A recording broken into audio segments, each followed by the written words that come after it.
Hello guys, I noticed that a lot of persons have started adopting this process of using sticks and propping up the mulching material to give more room for the snails to move around. And I'll tell you, it is really good and it is working. However, some people are doing something wrong, okay? Anyways, if you're just seeing this video for the first time, or you're just coming across our page for the first time, do well to like so that Facebook can recommend these videos to someone who really needs it. Even if you don't need it, someone maybe in your cycle might need it. Okay, so please do whatever it takes for you to promote this video, share, like, and most especially subscribe. Yes, subscribe. Okay, so the pen in question is just the biggest challenge that we're having in that pen is that the roof is open, so there's too much water entering the pen. And because of the muddy nature of this loamy soil, because there are different types of loamy soil. There are loamy soil with higher clay content than usual, and that's the case here. So what happens is that the place becomes a bit muddy, making it difficult for the snails to move around and very challenging. So this was another place that we suggested that should be used. Okay, yes, so that should be used for the to place the pen and make it safe for the snails to cope.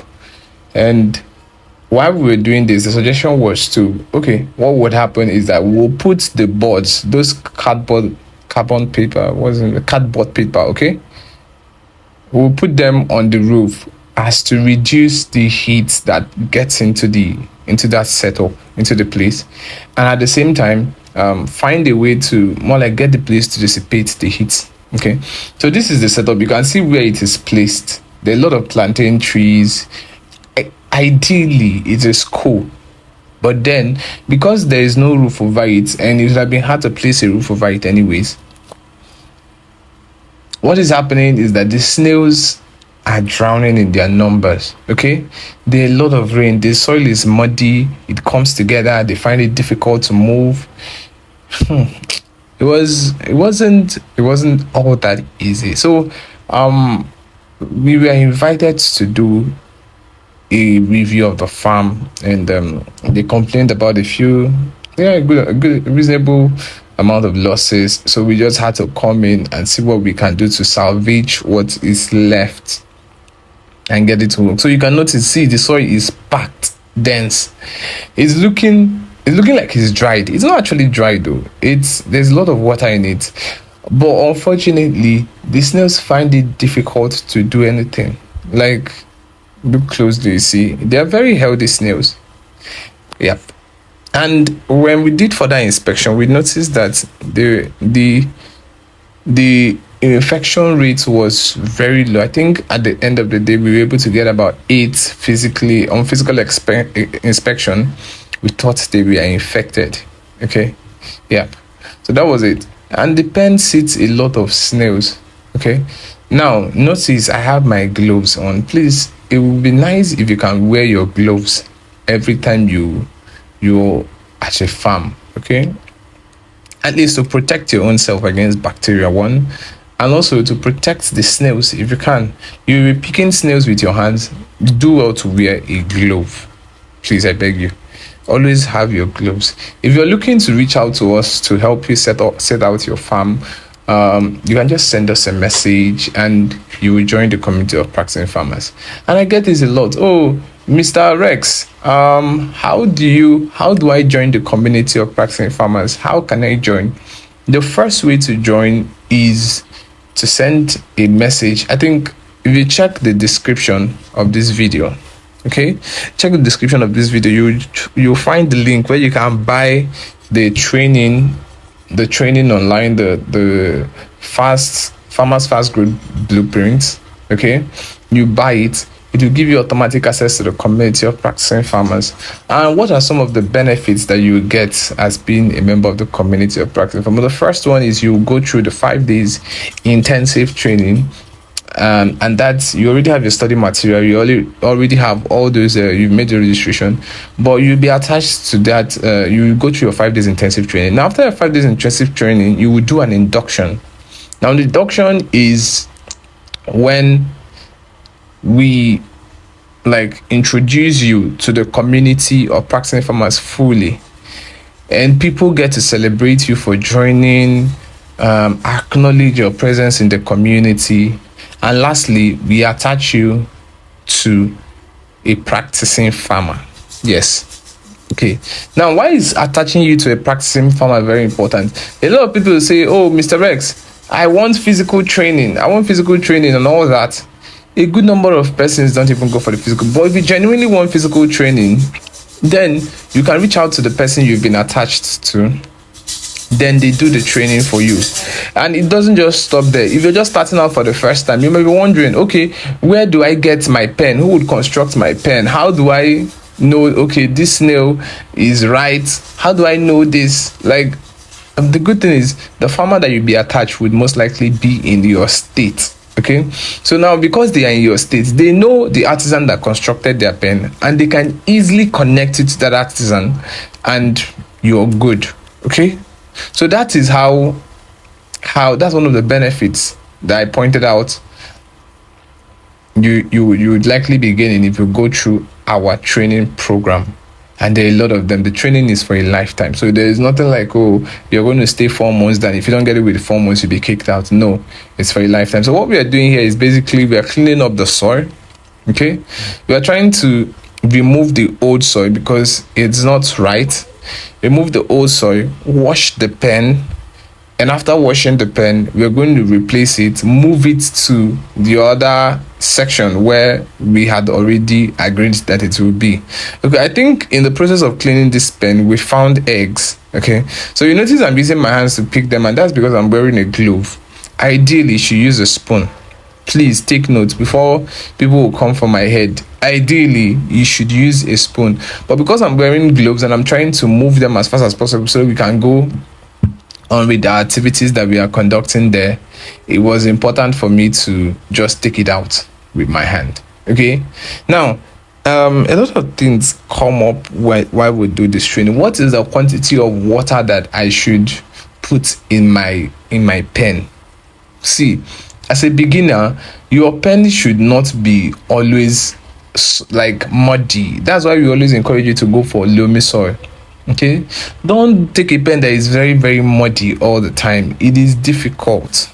Okay, it is very difficult for the snails to move around, to cope, and to do so many other things. Okay, so you see, they are still taking out the soil, and they're still taking out the leftover, the bad soil from the pen. Now the question came up, and it was, can we still use this soil even though they've been removed? The answer is yes. With time, rain will fall, sun will shine on it, the bacteria will die off, and you can always reuse it. So they are washing the pen, you can see. Now you might be wondering, what is the purpose of that sack underneath? It is to prolong the life of the wood. Okay, now if you are going to be wetting the wood every day, which is required in snail farming, that you wet your pen every day, at least put something that would extend the shelf life of your, not shelf life anyways, like the lifetime of your wood. And because moist degrades wood, and all of us know that. So do what you can to extend the lifespan of the wood. Yeah, very important. Do what you can to extend the lifespan.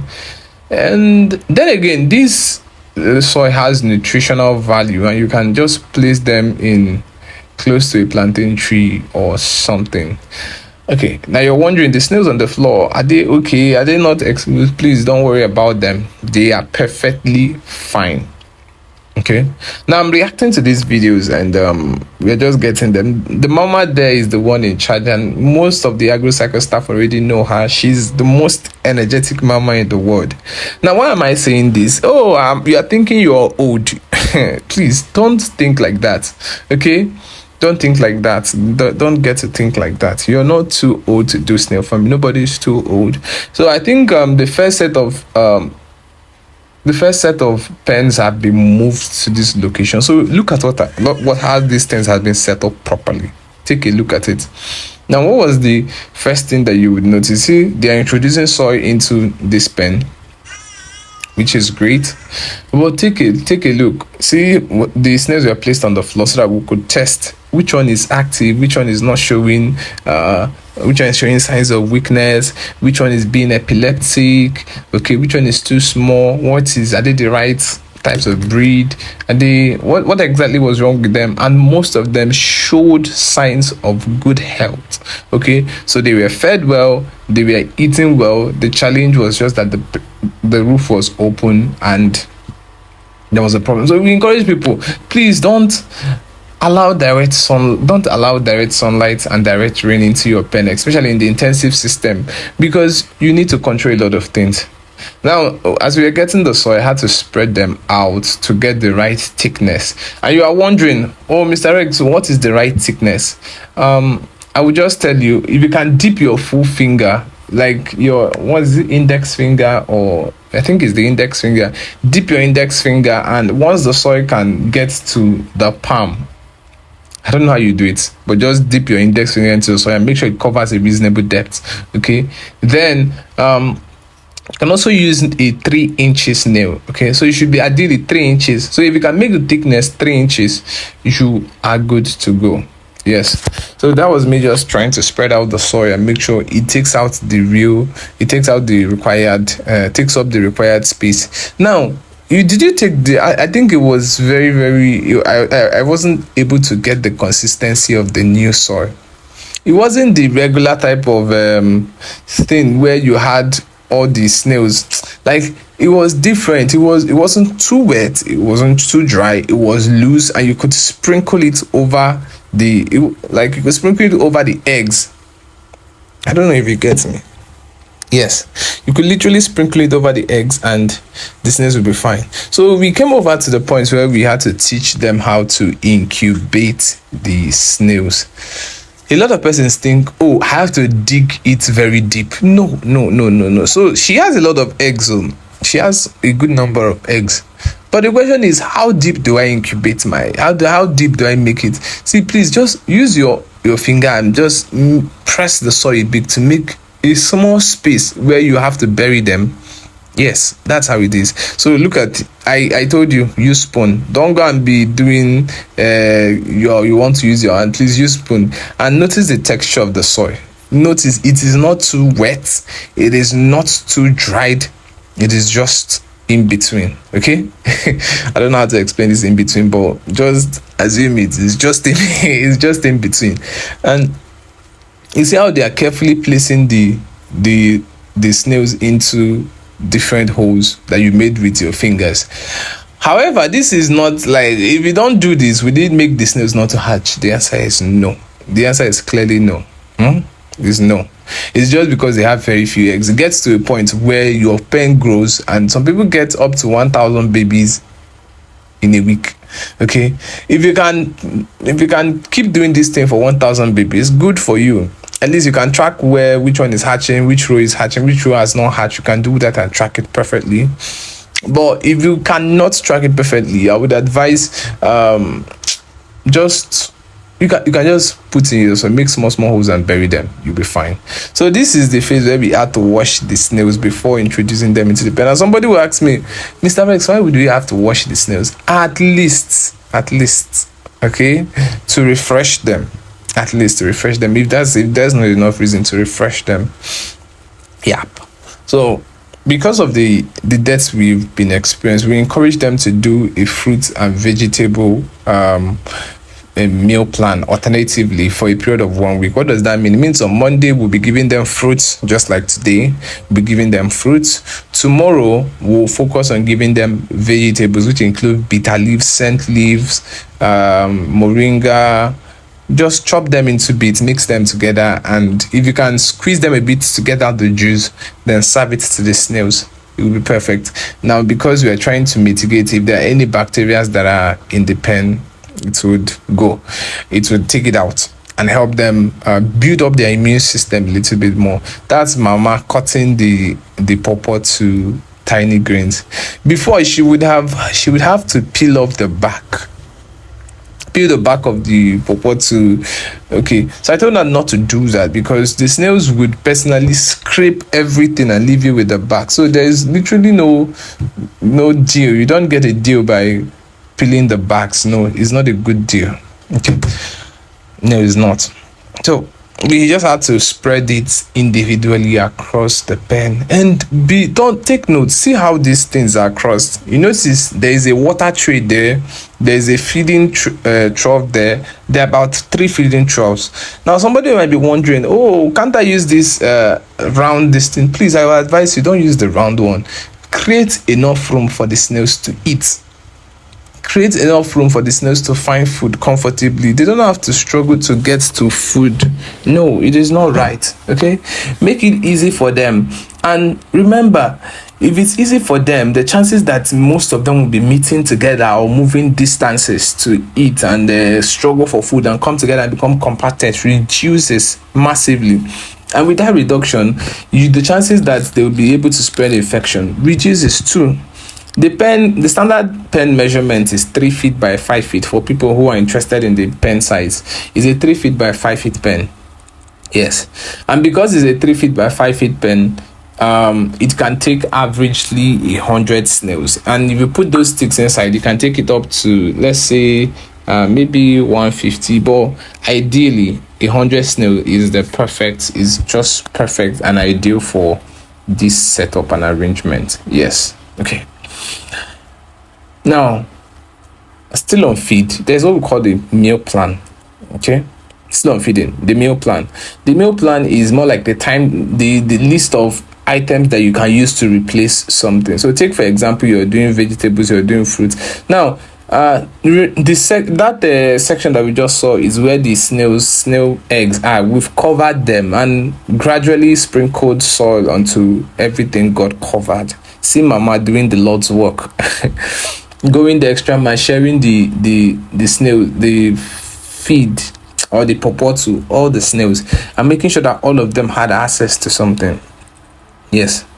Okay, so you see, we moved them from where they did not have shade and we moved them to a new location now. See the roof, the cartons have been placed in there. Then it becomes more easier for her to access them. The story was like when it rained, she would run out to come and cover, and all the stress for an elderly woman. It didn't even make sense. It didn't make a bit of sense. So with this approach now, she doesn't have to bother if it's raining or if it is not raining and all that. Okay, so you could notice that the snails have started eating already.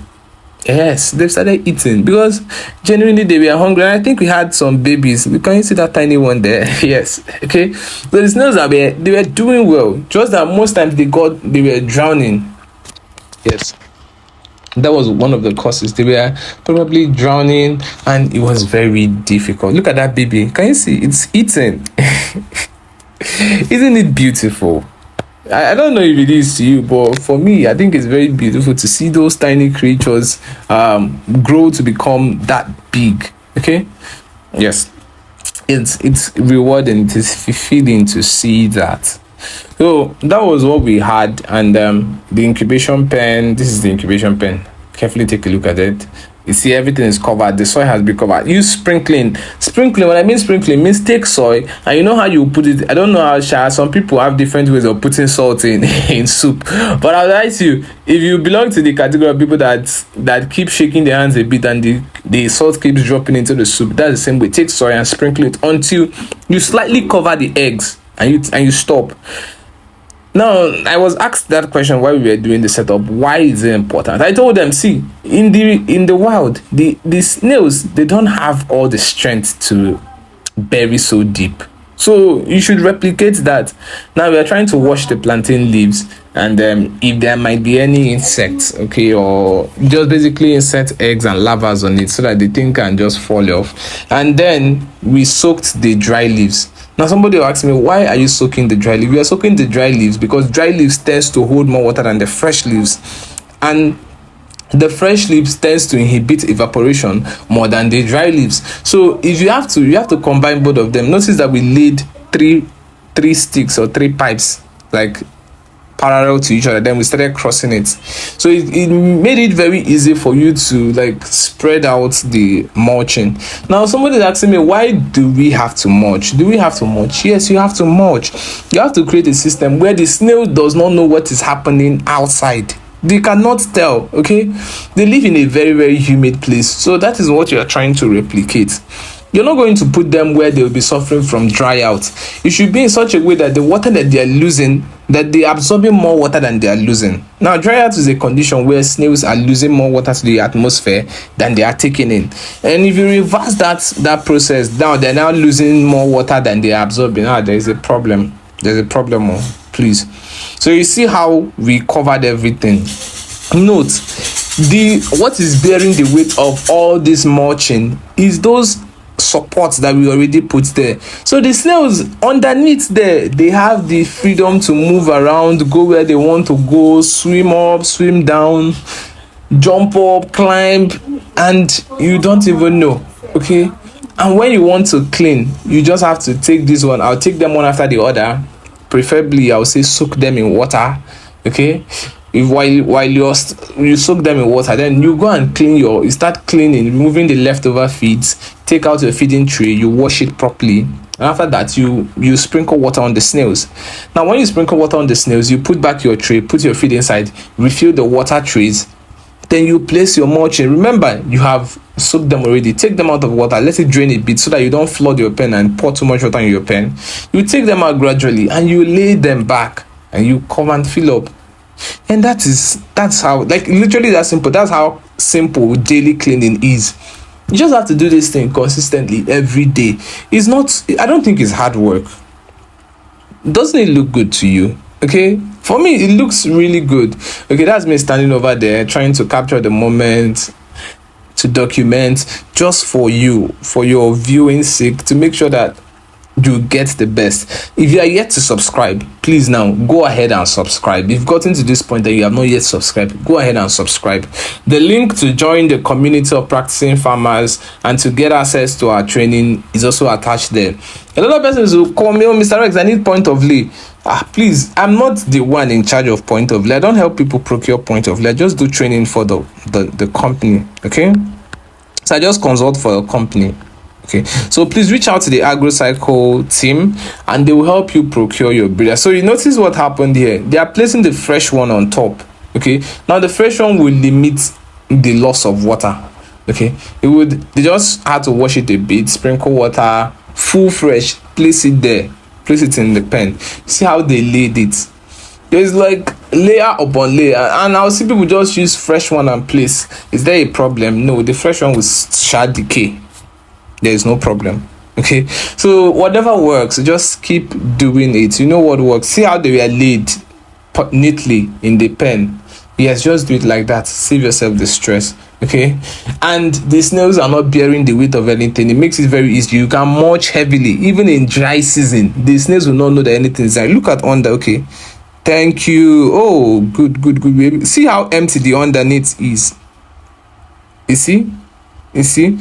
Okay, did you see how empty it is? It was very empty under there. Okay, let's go back in. Let's see. Can you see that? Through the end. So the snails are not looking for where they will eat. They are not. They're looking for where they can find food. They are simply eating. So if you're yet to subscribe to this video, please do this now. And if you want to place your order, please, you have to become part of the community of practicing farmers so we don't have issues as regarding, oh, my snails are dying and there is no one responding to me, or AgroCycle is not a good company. Please join the community of practicing farmers, and trust me, you will benefit from AgroCycle. See you in our next video. We look forward to seeing you soon and seeing your farm prosper.